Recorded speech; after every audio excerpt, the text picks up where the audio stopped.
नमस्ते और the deep dive में आपका स्वागत है। आज हम एक बहुत ही जबरदस्त किताब पर बात करने वाले हैं, एमजे डिमार्को की अनस्क्रिप्टेड। हाँ, और ये किताब बेसिकली ये कहती है कि हम में से ज्यादातर लोग एक तरह की स्क्रिप्ट फॉलो कर रहे हैं अपनी जिंदगी में।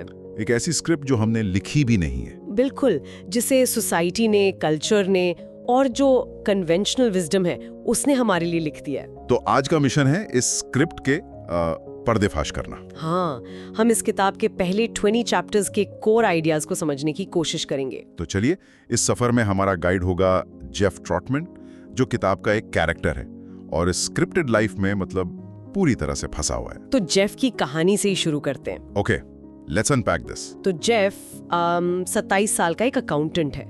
अच्छी नौकरी, अच्छी फैमिली, मतलब ऊपर से देखने में सब कुछ परफेक्ट है। बिल्कुल परफेक्ट। लेकिन हर सुबह उसे 11 मिनट ट्रैफिक में लगते हैं और वो 11 मिनट उसे एक अजाब की तरह लगते हैं। और वहीं उसे एहसास होता है कि ये जो सक्सेसफुल लाइफ है वो अंदर से कितनी खोखली है। एग्जैक्टली। लेकिन यहाँ एक सवाल है, अगर लाइफ आरामदायक है, भले ही थोड़ी बोरिंग हो, तो लोग उसे छोड़ना क्यों चाहेंगे? मतलब इसके पीछे क्या साइकोलॉजी काम करती है? यही तो इस पूरे स्क्रिप्ट का सबसे बड़ा जाल है, जिसे डिमार्को कहते हैं the bribe of comfortable pain. आरामदायक दर्द की रिश्वत। हाँ, हमें बचपन से एक ही चीज सिखाई जाती है, सिक्योरिटी। बिल्कुल। और इस सिक्योरिटी के बदले हमें एक रिश्वत मिलती है, थोड़ी सी कंफर्ट, एक प्रिडिक्टेबल सैलरी। और ये आराम एक मीठे जहर जैसा है। मतलब हम बदलाव से डरने लगते हैं। हाँ, और अपने सपनों को समडे पर टालते रहते हैं। और वो समडे कभी नहीं आता। कभी नहीं। तो हम बेसिकली एक गोल्डन हैंडकफ, एक सोने की हथकड़ी पहन लेते हैं। और सोसाइटी इसमें हमारी मदद करती है, दो रास्ते दिखाकर,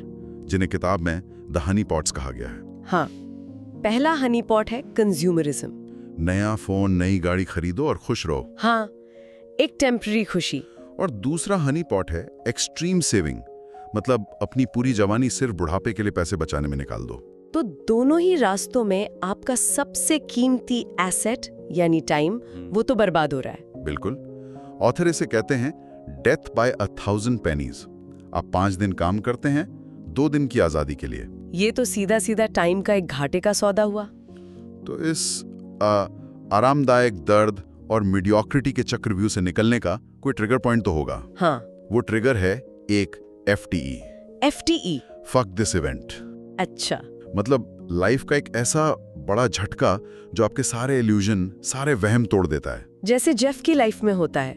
हाँ, जब उसकी वाइफ सैम को एक हेल्थ प्रॉब्लम होती है, अचानक उसे फ्यूचर की सिक्योरिटी वो सब बेकार लगने लगता है। राइट। मौत का डर इंसान को आज में, प्रेजेंट में जीने पर मजबूर कर देता है। और वही वो मोमेंट है जब जेफ डिसाइड करता है कि बस अब और नहीं। तो ये था पहला हिस्सा, स्क्रिप्ट को पहचानना। लेकिन सिर्फ जाग जाना तो काफी नहीं है। नहीं। इसके बाद क्या? यहाँ से शुरू होता है दूसरा हिस्सा, माइंडसेट को आजाद करना। एक बार FTE हो जाए तो पहला कदम क्या है? पहला कदम है सपनों को एक कॉन्क्रीट प्लान में बदलना। ओके। डिमार्को इसे प्लान C कहते हैं। प्लान C मतलब फैंटेसी और प्लान का मिक्सचर। एग्जैक्टली। सिर्फ ये सोचना कि मुझे अमीर बनना है, ये एक फैंटेसी है। प्लान C है अपने 10 साल के विजन को 5 साल और 1 साल के एक्शन लेने लायक स्टेप्स में तोड़ना। मतलब आप मंजिल से शुरू करके उल्टा चलते हो, रिवर्स इंजीनियर करते हो कि वहां तक पहुंचना कैसे है। बिल्कुल। लेकिन प्लान बनाने में सबसे बड़ी रुकावट क्या आती है? हमारा अपना दिमाग। हाँ, हमारी फाइनेंशियल कंडीशनिंग। किताब में एक जबरदस्त कॉन्सेप्ट है मनी लोकस का। Money locus? ज्यादातर लोगों का जो लोकस होता है ना, वो वेज यानी सैलरी पे सेट होता है। वो हमेशा सोचते हैं मेरी सैलरी कैसे बढ़ेगी, मुझे 5% हाइक कैसे मिलेगा। हाँ, उनकी पूरी दुनिया उनकी नौकरी के आसपास घूमती है। और अनस्क्रिप्टेड माइंडसेट का लोकस प्रॉफिट पर होता है। वो ये नहीं सोचते कि सैलरी कैसे बढ़ेगी, वो सोचते हैं कि मैं वैल्यू कैसे क्रिएट करूं जिससे प्रॉफिट बनाया जा सके। और सोच का ये फर्क ही सबसे बड़ा गेम चेंजर है। बिल्कुल। और यही है वो red pill moment, the matrix movie की तरह। अच्छा। जब जेफ को ये रियलाइज होता है कि वो अपना टाइम स्पोर्ट्स टीम्स को टीवी पे सपोर्ट करने में बर्बाद कर रहा है, जबकि उस टीम के प्लेयर्स प्रोड्यूसर हैं और वो एक कंज्यूमर। तो ये एहसास उसे बातों से एक्शन की तरफ ले जाता है। हाँ, ये सिस्टम को तोड़ने की शुरुआत है, जहां आप एक चूहे की तरह नहीं, एक साइंटिस्ट की तरह सोचना शुरू करते हो। ठीक है, तो माइंडसेट शिफ्ट हो गया, हमने आरामदायक जाल को पहचान लिया और वेज लोकस से प्रॉफिट लोकस पर आ गए। पर अब आती है सबसे मुश्किल बात, करना क्या है? Which brings us to the third part, the unscripted playbook. Action लेने लायक स्टेप्स क्या हैं? सबसे पहला और सबसे जरूरी प्रिंसिपल है पैसों के पीछे मत भागो, उसे वैल्यू देकर अट्रैक्ट करो। ओके। मार्केट को इस बात से कोई फर्क नहीं पड़ता कि आपको नया घर चाहिए या नई गाड़ी। मार्केट को सिर्फ एक चीज से फर्क पड़ता है, मेरे लिए इसमें क्या है। What's in it for me? हाँ, तो वो जो सेल्फ सेंटर्ड अप्रोच है जिसे ऑथर पीटॉलमी मनी चेजिंग कहते हैं, वो हमेशा फेल होती है। मतलब फोकस अपने पैशन से हटाकर मार्केट की जरूरत पर लाना होगा। हाँ, या फिर अपने पैशन को मार्केट की जरूरत से जोड़ना होगा, और इसके लिए जरूरी है प्रोसेस को अपनाना, प्रोसेस को एम्ब्रेस करना। सक्सेस कोई लॉटरी टिकट नहीं है, ये एक प्रोसेस है। लोग सिर्फ माइकल फेल्प्स का गोल्ड मेडल देखते हैं, उसके पीछे की सालों की प्रैक्टिस और डिसिप्लिन नहीं। और शॉर्टकट्स ढूंढना ही सबसे बड़ी गलती है। बिल्कुल। और जेफ ने ये गलती की थी अपने पहले बिजनेस अटेम्प्ट में। वो टी-शर्ट बिजनेस जिसमें उसने $1400 गंवा दिए। एग्जैक्टली। वो एक परफेक्ट एग्जाम्पल था प्रोसेस को स्किप करने का। उसने एक ऐसी चीज बेचने की कोशिश की जो पहले से ही एक कमोडिटी थी, जिसमें कंपटीशन बहुत ज्यादा था। हाँ, यहाँ 2 प्रिंसिपल्स काम करते हैं। पहला, कमोडिटी प्रिंसिपल। आम चीजें बेचने का मतलब है प्राइस पर रेस टू द बॉटम। और दूसरा, इजी गोज हार्ड प्रिंसिपल। जो बिजनेस शुरू करना आसान होता है, उसमें सक्सेस पाना उतना ही मुश्किल। तो फिर एक सक्सेसफुल एंटरप्रेन्योर क्या अलग करता है? वो बनाता है एक मोट स्ट्रेटजी। मोट, जैसे किले के चारों तरफ खाई होती है वो? हाँ, बिल्कुल वही। मतलब अपने बिजनेस के चारों तरफ एक ऐसी खाई बनाना जिसे कॉम्पिटिटर्स पार ना कर सके। अच्छा, तो ये खाई क्या हो सकती है? कोई पेटेंट या ब्रांड? कुछ भी हो सकता है, कोई स्पेशल टेक्नोलॉजी, एक बहुत स्ट्रॉन्ग ब्रांड, या फिर वैल्यू स्क्यू का इस्तेमाल करना। वैल्यू स्क्यू, ये क्या है? मतलब अपने प्रोडक्ट को भीड़ से इतना अलग, इतना बेहतर बना देना कि प्राइस पर लड़ने की जरूरत ही ना पड़े। Here's where it gets really interesting for me. ये सब स्ट्रैटेजी तो ठीक है, लेकिन शुरुआत कहाँ से करें? आइडिया से एग्जीक्यूशन तक का सफर कैसे तय हो? इस पर डीमार्को का स्टैंड बहुत क्लियर है। आइडियाज की कीमत 0 है, एग्जीक्यूशन ही सब कुछ है। 0? हाँ, इसे वो कहते हैं the done kills doubt principle. जब आप कुछ करके दिखाते हो तो शक करने वाले अपने आप चुप हो जाते हैं। सही बात है। जेफ के केस में उसके कैट कॉन्डो प्रोजेक्ट से एक बिजनेस आइडिया निकला। उसने एक छोटी सी चीज बनाई, उसे बेचा, और उस जीत से उसे असली ट्रांसफॉर्मेटिव पैशन मिला। एग्जैक्टली।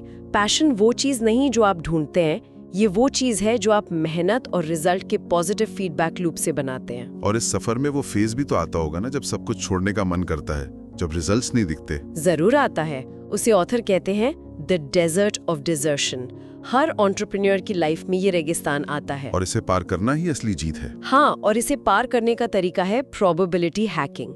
मतलब ऐसे फैसले लेना जिससे जीतने के चांस बढ़ जाएं, और बस कोशिश करते रहना। तो इस डेजर्ट में, इस रेगिस्तान में भटकने से बचने के लिए फोकस कैसे बनाए रखें? क्योंकि करने को तो इतनी सारी चीजें होती हैं। इसके लिए प्लेबुक का आखिरी और सबसे जरूरी नियम है क्रिटिकल पाथ पर फोकस करना। Critical path? हम अक्सर एक्शन फेकिंग करते हैं। एक्शन फेकिंग मतलब बिजी दिखने वाले काम करना। हाँ, ऐसे काम जिनका असली प्रोग्रेस से कोई लेना देना नहीं होता, जैसे बिजनेस कार्ड डिजाइन करना जबकि आपके पास एक भी कस्टमर नहीं है। So what does this all mean? इसका मतलब एक अनस्क्रिप्टेड एंटरप्रेन्योर अपने फोकस को लेकर बहुत रूथलेस होता है। हाँ, वो 1 प्रॉब्लम स्ट्रेटजी यूज करता है। वो दूर की प्रॉब्लम्स के बारे में चिंता नहीं करता, वो उस एक चीज को सॉल्व करता है जिससे उसे अपना पहला कस्टमर मिले। वो उस एक डोमिनो को गिराता है जिससे बाकी सारे डोमिनोज अपने आप गिर जाएं। तो इन 20 चैप्टर्स का सार ये है कि स्क्रिप्ट से आजादी पाना कोई जादू की छड़ी नहीं है। नहीं, ये एक सफर है। पहले स्क्रिप्ट के जाल को पहचानना, फिर अपने माइंडसेट को बदलना, और आखिर में एक डिसिप्लिन्ड प्लेबुक को फॉलो करना। वैल्यू क्रिएशन, प्रोसेस, एग्जीक्यूशन और focus. What's fascinating here is ये सारे प्रिंसिपल्स एक दूसरे से जुड़े हुए हैं। बिल्कुल। जेफ ट्रॉटमैन के शुरुआती निराशा से लेकर एक असली बिजनेस के सपने तक का सफर एक साफ लेकिन यकीनन एक मुश्किल रास्ता दिखाता है। ये आसान नहीं है, लेकिन ये पॉसिबल है।